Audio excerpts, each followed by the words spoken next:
Russ went out of town today for a business trip, and it reminded me of the very first week that I spent in RV after we went full time, and he was gone for a business trip. It was like Tuesday, and things were going good, except for the dogs. They were weirded out because now we were in this new place by ourselves, and Dad wasn't here, and they didn't like that at all.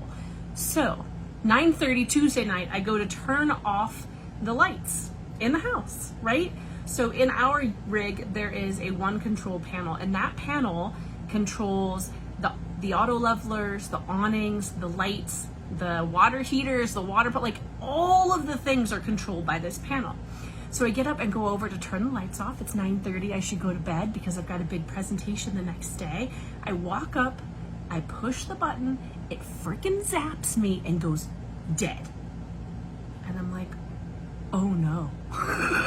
It's late, Russ is on the East Coast, he's already in bed, and I'm freaking out going, how am I gonna turn these lights off? Thankfully, I remembered I do have a mobile app that's connected to the One Control, so we can control things from our phones as well. And I was able to get that to work. So crisis averted, kind of, for now. So it gets to be like Thursday, and I'm thinking, oh, Russ is coming home tomorrow. I probably should tell him what happened. He's gonna be pissed. However, like, it wasn't anything I did, it just happened. It's a new rig to us, it's a new adventure, like all the things, week one. So I told him.